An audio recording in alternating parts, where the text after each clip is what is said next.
താഴമ്പു മണമുള്ള തണുപ്പുള്ള രാത്രിയിൽ തനിച്ചിരുന്നുറങ്ങുന്ന ചെറുപ്പക്കാരിയമ്മേ. പേടിക്കട മാമ, ഇത് ഞാനാ. എന്തിനാ ആളെ പേടിപ്പിക്കാൻ വേണ്ടിട്ട്? എന്തിവിടെ? ഞാനിന്ന് മാമന്റെ കൂടെ എടുക്കണത്. അതൊന്നും പറ്റൂല, എനിക്ക് ചെറിയ പണിയുണ്ട്. എന്ത് പണിയാ മാമ? ഒന്നുമില്ല. എന്ത് പണിയാണ് മാമ? ഒന്നുമില്ല എന്നല്ലേ പറഞ്ഞത്? എടാ ചെറുപ്പേജ് അപ്പുറത്ത് പോയി കിടന്ന ഒന്നുമില്ല. ഞാൻ എന്നാ ഒരു കാര്യം ചെയ്യും, എല്ലാരോടും പറയും ഞാന് മാമന്റെ കൂടെ എടുക്കാൻ പറ്റൂല, മാമൻക്ക് രാത്രി എന്തോ പണി ഉണ്ട് എന്ന് ഞാൻ എല്ലാവരോടും പറയും. വാ വാ വാ വാ, ഇവിടെ കിടക്ക് കിടന്നു. നല്ല മാമൻ.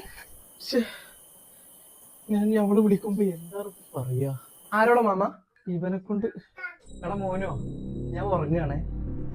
നമ്മളാ വല്യമ്മ വന്ന് വിളിക്കാനില്ലേ, ഒന്ന് പറയണോ? ഏത് വല്യമ്മ? ഏത് വല്യമ്മ? അന്റെ വല്യമ്മ അല്ല, എന്റെ വല്യമ്മ. ആ വല്യമ്മയല്ലേ 10 കൊല്ലം മുമ്പ് മരിച്ചു പോയത്. പൊട്ട പ്രേതങ്ങൾക്ക് മരണം ഉണ്ടാവും.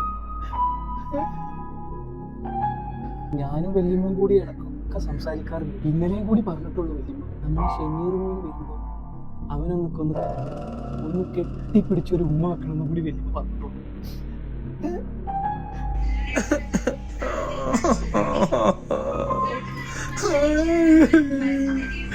വല്യമ്മ ഇന്നലെ ഒരു അടിപൊളി കഥ പറഞ്ഞു.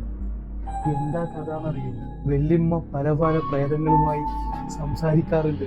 നല്ല നീണ്ട പല്ലും വലിയ മുടിയും വായിലൊക്കെ രക്തവുമായിട്ട്.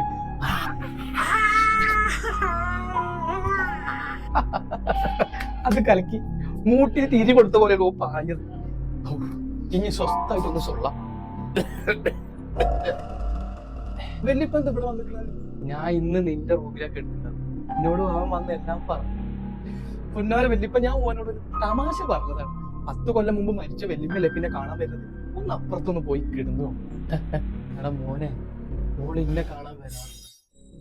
ഞങ്ങള് കൊറേ നേരം സംസാരിച്ചിരിക്കുന്നു. 1-2 ദിവസമായിട്ട് ഓളെ കാണാറില്ല.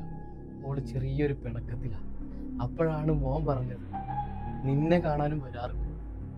അപ്പൊ അവൾക്കൊരു സർപ്രൈസ് ആവുകയും ചെയ്യും, ഓളെ പിണക്കൊന്ന് മാറ്റാം. അപ്പൊ ഞാൻ ഒന്നണ്ട് കെടുക്കുകയാണ് കേട്ടാ. പിന്നെ ഓള് വന്ന വിളിക്കാൻ മറക്കരുത് കേട്ടാ.